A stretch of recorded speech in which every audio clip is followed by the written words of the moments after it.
सुनो, कल तुमने उसको देखा क्या? क्यों? था ना एकदम कमाल। लड़की दो। हाँ यार टिल्ड, आजकल तो सबके सब बस उसी की बातें कर रहे हैं। अबे साले गाड़ी ढंग से नहीं चला सकता क्या? दूसरा ड्राइवर।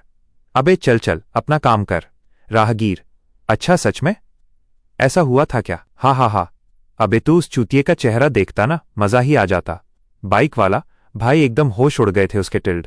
अगर मैं उससे दोबारा सैलरी बढ़ाने को बोलूंगा ना तो पक्का बढ़ा देगा। हाँ हाँ। अबे यार ये मोहल्ला भी ना एकदम बकवास होता जा रहा है।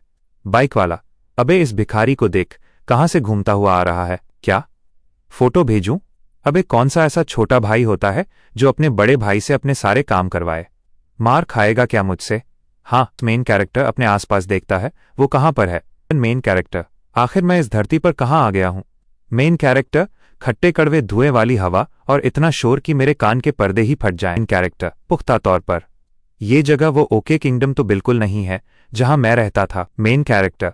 आसपास सब कुछ इतना साफ और असली दिख रहा है, ये कोई भ्रम या माया तो नहीं हो सकता। भीड़ में से बंदा। अबे ये बंदा यहां क्या कर रहा है? पागल है क्या? भीड़ में से बंदा, क्या ये कोई भिखारी है? Main character. पहले मुझे यह पता लगाना होगा कि यह आखिर किस तरह की जगह है। गाड़ियों के हॉर्न और भीड़ का शोर माइनस पीपी। और ज्यादा गाड़ियों के हॉर्न और शोर शराबा। मेन कैरेक्टर परेशान होकर अपना सर पकड़ने लगता है। Main character. उफ, यहां इतना शोर क्यों है? Panel 15 title. अग्नि सम्राट बैकग्राउंड वॉइस, जिसे महान राजा यमराज भी इस नाम से पुकारेंगे। उसकी मौत होना तय है। जिस किसी ने भी उसका सामना किया वो उसे अग्नि सम्राट कहने में जरा भी नहीं हिचकिचाया। मेन कैरेक्टर लाशों के ढेर पर खड़ा है। काले कौवे और हथियार बिखरे हैं। उसके पास ना कोई रहम था, ना ही आंखों में कोई आंसू। उसने इंसान का रूप तो धारण कर रखा था, लेकिन वो अब इंसान नहीं रहा था। जहां से भी वो गुजरता वहां सिर्फ चीखें और खून की बदबू बाकी रह जाती थी। किसी की इतनी हिम्मत नहीं थी कि उसके कदमों के निशानों पर चल सके, क्योंकि वो कोई और नहीं बल्कि मौत का देवता था। उसने उस काले रास्ते के मुख्य सम्राट को मार गिराया जिससे वो ताल्लुक रखता था, और यहां तक कि उसने स्वर्गीय राक्षस कुलधारक के नेता को भी अपने आगे झुकने पर मजबूर कर दिया। इन सभी घटनाओं के बाद, चाहे वो धार्मिक हों या अधार्मिक, सभी योद्धा उसे सबसे श्रेष्ठ मानने लगे और उसे युद्ध का देवता के नाम से जाना जाने लगा। सुंदर और शांत मौसम, पत्ते हवा में उड़ रहे हैं। मेन कैरेक्टर पहाड़ी की चोटी पर पत्थर पर बैठकर शांति से नजारा देख रहा है। मेन कैरेक्टर हाथ में चाय का प्याला लिए हुए है। Main character. मेरे बीते हुए दिन अब मुझे एक सपने जैसे लगते हैं। Main character. मुझे लगता था कि मेरी जिंदगी कभी इस मारकाट और हिंसा से आजाद नहीं हो सकती। बाहर से। सुनिए अंकल भाई साहब, मिस्टर, ये देखिए, क्या ये सुंदर नहीं है? Main character. मुझे नहीं पता। तुम्हें इन चारों तरफ बिखरे जंगली फूलों में क्या खूबसूरती दिखती है? लड़की। हम्फ। तसक। आपको तो खुशी क्या होती है ये भी नहीं पता मिस्टर? खुशी वो एहसास है जहां आप बिना किसी खास वजह के भी मुस्कुराने लगते हैं और हंस पड़ते हैं। एक दिन ऐसा आएगा जब आपको भी ये बात समझ आएगी, है ना? तब तक मैं अपनी खुशी आपके साथ बांटूंगी। हवा में पत्ते उड़ रहे हैं और हाथ में वही पीला फूल पकड़ा हुआ है। Main character. मन ही मन। तुमसे मिलने के बाद मैं एक ऐसा इंसान बन गया जो रो भी सकता है और हंस भी सकता है। Main character. मन ही मन। किसको पता था कि इतनी आफत और उथल पुथल भरी जिंदगी पर भी खुशी बाजी मार लेगी। Main character. मन ही मन। अब जब उसे अपनी खुशी मिल गई है तो मुझे क्या करना चाहिए? क्या मुझे भी अपनी जिंदगी में खुद की खुशी ढूंढनी चाहिए? Main character. मन ही मन। मुझे रोने और हंसने के लिए इतना ज्यादा आवेशी होने की जरूरत नहीं है, सही ना? Main character. मन ही मन। एक खुशहाल जिंदगी। ए लाइफ ऑफ हैप्पीनेस। दृश्य। मेन कैरेक्टर पत्थर पर बैठकर ध्यान लगाता है और चारों तरफ पत्ते उड़ते हैं। Main character. मन ही मन। आह, क्या इसी को स्वर्गीय ज्ञान प्राप्त करके देवता बनकर अमर होना कहते हैं? खुले आसमान की तरफ गुलाबी पत्तों का एक तेज बवंडर घूमता हुआ ऊपर जा रहा है। गुलाबी पत्तों का वो बवंडर एक धमाके के साथ रोशनी में बिखर जाता है। मेन कैरेक्टर एक अंधेरी गुफा के अंदर धुंधली रोशनी में अपनी आंखें खोलता है।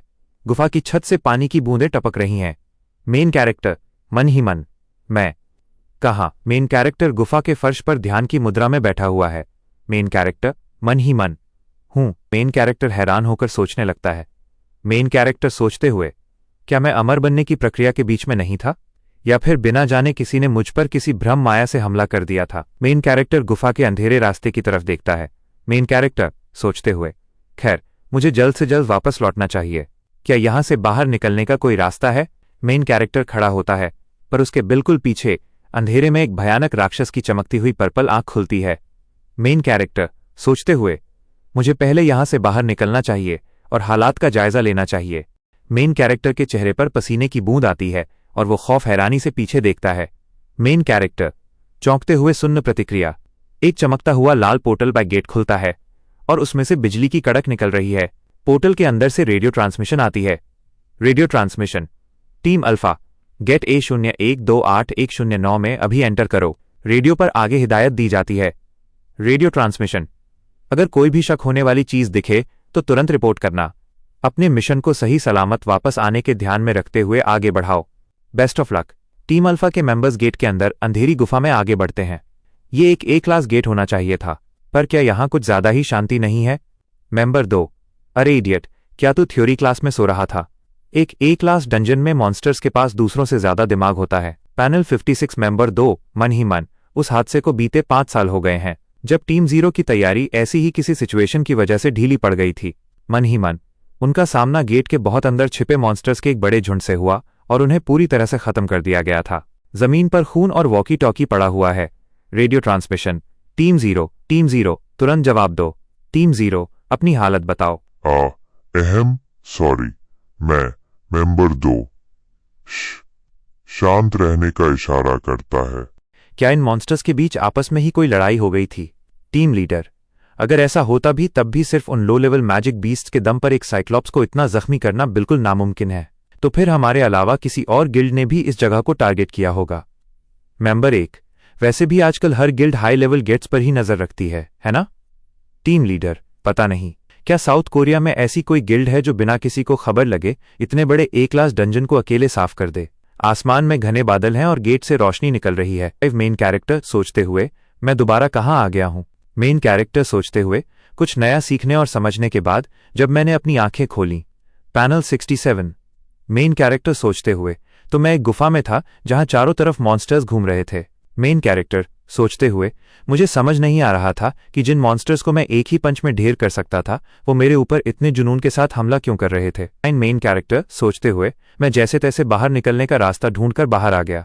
सुनसान और उजड़ा हुआ रेगिस्तान, वेस्टलैंड का इलाका जहां दूर दूर तक सन्नाटा है। मेन कैरेक्टर सोचते हुए, क्या इन खंडहर के अंदर कुछ है? मेन कैरेक्टर एक गिरे हुए खंभे के पास पड़े एक कंकाल के कपड़े उठाने की कोशिश करता है। 3 मेन कैरेक्टर सोचते हुए, मैं फिर से एक बिल्कुल अनजानी जगह पर आ गया हूं। मेन कैरेक्टर सोचते हुए, यहां जिधर भी देखो बस मिट्टी, टूटे हुए मकान और सफेद कंकाल ही नजर आ रहे हैं। मेन कैरेक्टर सोचते हुए, मुझे आसपास किसी के होने या किसी भी तरह के जीवन की कोई आहट नहीं मिल रही। मेन कैरेक्टर सोचते हुए, वो नीच जादूगर। मेन कैरेक्टर सोचते हुए, अतीत में मुझे हेवनली डेमन कल्ट के उन जुनूनी लोगों का सामना करना पड़ा था। मेन कैरेक्टर सोचते हुए, उन जादूगरों ने ऐसी जादुई तैयारियों का इस्तेमाल करने की कोशिश की थी जो मैजिक सोसाइटी में सख्त मना थी। मेन कैरेक्टर सोचते हुए, उस वक्त जो शक्ति मैंने महसूस की थी ये ताकत भी बिल्कुल वैसी ही लग रही है। मेन कैरेक्टर सोचते हुए, भले ही अभी की मेरी ताकत इस काली शक्ति को खत्म कर सकती है। मेन कैरेक्टर सोचते हुए, लेकिन किसी भी अंजाम से वाकिफ हुए बिना मैं किसी अनजान जगह पर जल्दबाजी में अपनी शक्तियों का इस्तेमाल नहीं कर सकता। मेन कैरेक्टर सोचते हुए, पहले मुझे यहां से बाहर निकलना चाहिए। मेन कैरेक्टर सोचते हुए, मैं उस तरफ बढ़ने की कोशिश करता हूं जहां इस काली आग एनर्जी का असर सबसे कम हो। मेन कैरेक्टर उस तबाह हुई जगह से तेजी से दौड़कर निकलता है। उसके पीछे से एक बड़ा पर्पल और ब्लैक एनर्जी का धमाका होता है। मेन कैरेक्टर के चेहरे पर एक फोकस और डिटर्मिनेशन है। वो पूरी स्पीड से आगे भाग रहा है। पैनल 83। दूर खंडहर के बीच एक रोशनी चमकती है और हवा में वही अजीब सी पर्पल डार्क एनर्जी तैर रही है। किसी टूटी हुई बिल्डिंग के मलबे के पास एक जोरदार पर्पल डार्क एनर्जी का ब्लास्ट होता है। सीन अचानक बदलता है। एक आम शांत शहर की सड़क जहां यांगचुंगक नाम का एक चाइनीज रेस्टोरेंट है। रेस्टोरेंट के अंदर चल रही टीवी स्क्रीन पर न्यूज रिपोर्ट आ रही है जिसमें the truth about the gate लिखा है। News report, Korean awakeners association ने हाल ही में हुए गेट इंसिडेंट पर अभी तक अपना रुख पूरी तरह साफ नहीं किया है। न्यूज रिपोर्टर, यूएस और चाइना जहां लेवल 0 अवेकनर्स मौजूद हैं वहां इस गेट को लेकर लगातार चर्चाएं चल रही हैं। रेस्टोरेंट के अंदर 2 कस्टमर्स, एक लड़का और एक लड़की, टेबल पर बैठे खाने का इंतजार कर रहे हैं। कस्टमर, महिला, हमारे ब्लैक बीन नूडल्स कब आएंगे? टिल्ड, एक मुस्कुराती हुई औरत, लिम सोयंग, एप्रन पहने उनका ऑर्डर टेबल पर ला रही है। लिम सोयंग, हाँ टिल्ड, बस आ गए टिल्ड। यांगचुंगक की वाइस प्रेसिडेंट लिम सोयंग उन्हें खाना सर्व करती है और कस्टमर्स खुश हो जाते हैं। लिम सोयंग, आराम से खाइए। कस्टमर, पुरुष, थैंक यू। रेस्टोरेंट का दरवाजा खुलता है और एक आदमी अंदर आता है। लिम सोयंग उसे ग्रीट करती है। लिम सोयंग, वेलकम। लिम सोयंग, ओह, आप यहाँ काफी दिनों बाद आए हैं। है ना? एक चश्मे वाला थका हुआ आदमी ऑफिस आईडी कार्ड पहने रेस्टोरेंट में एंटर होता है और हाथ हिलाकर ऑर्डर देता है। बेक्यून हो। हाँ हाँ, नमस्ते, मुझे एक बाउल ब्लैक बीन नूडल्स दे दीजिए। कैप्शन, अवेकनेस एसोसिएशन टीम लीडर बा क्यून हो थककर टेबल पर बैठ जाता है। लिम सोयंग उसके पास आकर चिंता से पूछती है, लिम सोयंग, आप बहुत थके हुए लग रहे हैं, सब ठीक तो है ना? बा क्यून हो, आपने न्यूज़ देखी क्या? बा क्यून हो, लैंड ऑफ डेथ में एक और गेट निकल आया है। बा क्यून हो के दिमाग में चल रही टेंशन दिखाई जाती है। अलग अलग गिल्ड्स गेट पर कब्जा करने के लिए आपस में लड़ रहे हैं। बा क्यून हो परेशान होकर उस गेट पर कब्जा करने के लिए गिल्ड्स की आपस की लड़ाई को सुलझा कर हमारी तो जान ही निकल रही है टिल्ड। बा क्यून हो अपना सिर पकड़कर परेशान बैठा है और लिम सोयंग हैरान होकर उसे सुन रही है। बा क्यून हो, जब से सब लोग गेट पर एकाधिकार जमाने की कोशिश कर रहे हैं, सब कुछ हाथ से निकलता जा रहा है। बा क्यून हो, हर कोई मैजिक स्टोन्स हासिल करने के पागलपन में है और आजकल गेट्स के अंदर होने वाले एक्सीडेंट्स भी बहुत बढ़ गए हैं। मस्कुलर शेफ यू संटे हाथ में खाने का बाउल लिए किचन से बाहर आता है। यू संटे, सही कहा, आजकल गेट्स कुछ ज्यादा ही नहीं खुल रहे। कैप्शन, यांग चुंगक के बॉस यू सुनटे बा क्यून हो, हाँ, ये सच में हमें मार ही डालेगा। किचन में स्टोव पर एक बर्तन उबल रहा है। बे क्यून हो, खैर, हम जैसे लोगों के लिए शायद ये अच्छा हो कि मैजिक स्टोन्स की सप्लाई बढ़ने से उनके दाम कम हो जाएंगे। यू संटे और लिम सोयंग चिंता में बा क्यून हो के पास खड़े हैं। यू संटे, लेकिन बार बार मैजिक बीस्ट्स का आना सच में डरावना है और लगता है गेट्स के आने की वजह से हमारे पास कस्टमर्स भी कम आ रहे हैं। यू संटे आह भरते हुए, हाँ, ऐसे टाइम पर वैसे भी कोई अपने घर से बाहर नहीं निकलता, है ना? एक मेटल का डिलीवरी बॉक्स जमीन पर जोर से पटका जाता है। क्वांग की आवाज आती है। कैप्शन, यांग चुंगक 24 घंटे डिलीवरी करता है। डिलीवरी बॉय गुस्से में रेस्टोरेंट के अंदर आता है। डिलीवरी बॉय, टिस्क, अबे यार, मैं ऐसे नहीं जी सकता। डिलीवरी बॉय बिल्कुल परेशान और गुस्से में अपना फोन सबको दिखाता है। डिलीवरी बॉय, एक और गेट खुल गया है, मैं अब ये बिल्कुल नहीं कर सकता। फोन स्क्रीन टेक्स्ट, एक और गेट खुल गया है। शेफ यू संटे परेशान होकर डिलीवरी बॉय को समझाने की कोशिश करता है, जबकि डिलीवरी बॉय गुस्से में बोल रहा है, यू संटे, सुनो, अभी रेस्टोरेंट में कस्टमर्स हैं तो शांत हो जाओ। यू संटे, पिछली बार भी तो मैंने इसी वजह से तुम्हारी घंटे की सैलरी डबल कर दी थी। डिलीवरी बॉय, अरे यार सीरियसली, क्या आपको लगता है मेरी जिंदगी की कीमत बस इतनी ही है? डिलीवरी बॉय, मैं अब ये बिल्कुल नहीं कर सकता, या तो मेरी पे बढ़ाओ या फिर किसी नए को ढूंढ लो। पैनल 102 दृश्य, डिलीवरी बॉय अपना सिर पकड़कर चिल्लाता है और यू संटे उसे रोकने की कोशिश करता है। यू संटे, ऐसे अचानक कैसे कर सकते हो? ऐसा मत करो और मेरी मजबूरी तो समझो। डिलीवरी बॉय गुस्से में, अबे यार, आपको मेरी बात समझ नहीं आ रही क्या? मैं अपनी जान जोखिम में डाल रहा हूं, तो या तो पैसे बढ़ाओ या नए लोगों को हायर करो टिल्ड। यू संटे बात बदलने की कोशिश करते हुए लिम सोयंग के कंधे पर हाथ रखता है। यू संटे, अरे हाँ, वैसे हायंग को लेने का टाइम नहीं हो गया? यू संटे, तुम जाकर उसे क्यों नहीं ले आती? लिम सोयंग, अभी टाइम नहीं हुआ है। यू संटे पानी पानी होते हुए, ना नहीं, तुम अभी चली जाओ ताकि लेट ना हो जाओ। लिम सोयंग समझ जाती है कि यू संटे उसे झगड़े से दूर भेजना चाहता है। लिम सोयंग, आप ठीक कह रहे हैं, मैं अभी जाकर आती हूं। यू संटे सोचों में डूबा हुआ और परेशान दिखाई देता है। यू संटे सोचते हुए, गेट्स की वजह से लोग खौफ में हैं और ज्यादा से ज्यादा लोग यह इलाका छोड़कर जा रहे हैं। यू संटे सोचते हुए, इसी वजह से एक भी एम्प्लॉय हायर करना मुश्किल हो गया है और यह लड़का और भी जिद्दी होता जा रहा है। डिलीवरी बॉय फोन देख रहा है और यू संटे दुखी होकर सोच रहा है। यू संटे सोचते हुए, मैंने बड़ी मुश्किल से यहाँ अपना बिजनेस सेट किया है, मैं ऐसे ही सब छोड़कर नहीं जा सकता। सड़क पर आम लोग चल रहे हैं और लंबे बालों वाला एमसी मुरेम हीरो शान से चलता हुआ आ रहा है। यू संटे वॉइस ओवर सोचते हुए, हाँ, कोई एक ढंग का डिलीवरी करने वाला बंदा क्यों नहीं मिलता यहाँ? एमसी अपने आसपास की मॉडर्न दुनिया को देखकर हैरान और गंभीर नजर आता है। एमसी सोचते हुए, यह जगह बिल्कुल वैसी नहीं है जहां मैं रहता था, लेकिन कुछ चीजें मिलती जुलती हैं। एमसी भीड़ में से गुजरते हुए आम लोगों के अंदर एनर्जी, स्पिरिचुअल ओरा, आंतरिक शक्ति महसूस करता है।